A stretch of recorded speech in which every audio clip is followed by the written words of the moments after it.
Good morning again, everybody. This is Bill with Aquatic Source, and welcome to another session, Michigan Pool News. Today we're going to discuss superchlorination, shocking, and why we might do that to our swimming pools.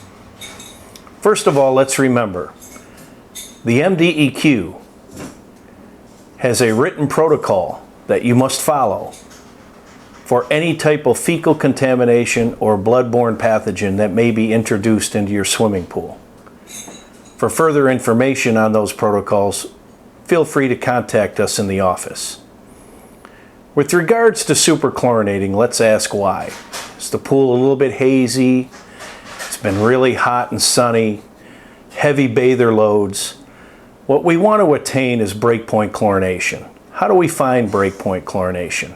First, we need to know what our free chlorine level is. Then we try to find out what our total chlorine level is.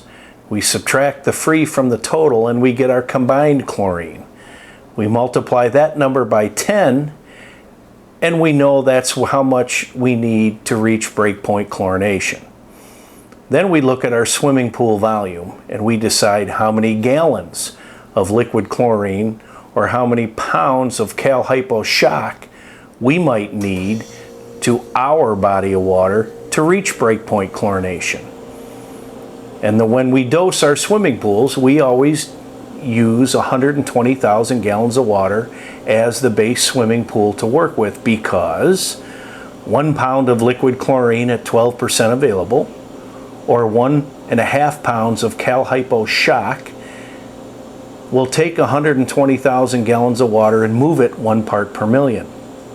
So if you need to go to 8 parts per million on a 120,000 gallon swimming pool, you would need 8 gallons of liquid chlorine. Break. I'm just going to let it go because you can cut that shit out. Okay, trying to think of what else I want to say. You want to get into... Monopersulfate? Yeah, if you don't want to hit breakpoint, but you want to boost up the water. Here we go. What you can also do with a swimming pool is not necessarily reach breakpoint chlorination in terms of parts per million, but if you have what we might look at as hazy water, the turbidity, it's not quite as crystal clear as you're used to seeing it. It's a little bit of a haze to it, which can be common in outdoor bodies of water and indoor bodies of water during heavy, heavy peak times. What you can also do is shock your swimming pool with either, again, liquid chlorine or calcium hypochlorite, but you can also add with it a chemical called potassium monopersulfate, which is a non-chlorine shock. And what potassium monopersulfate is it's strictly an oxidizer. There's no chlorine base to it whatsoever, so it doesn't add to the parts per million like your Cal Hypo or like your chlorine will.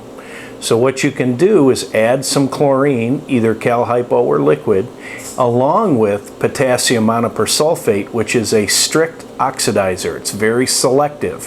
When added into the swimming pool water, it will only last approximately 30 minutes, and it will oxidize organic waste.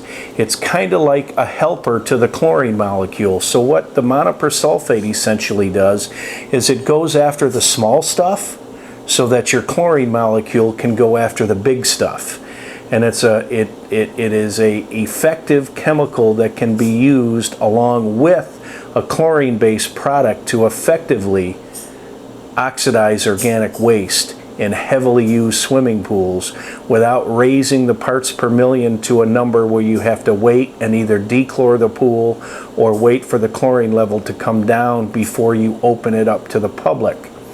So if you have a swimming pool where being open is huge and you don't have a lot of downtime, when you are shocking, it might help to shock with monopersulfate to get that oxidation that you're looking for without raising the parts per million, which then assists you in getting your pool back open to the public and generating revenue, which is what you're trying to do.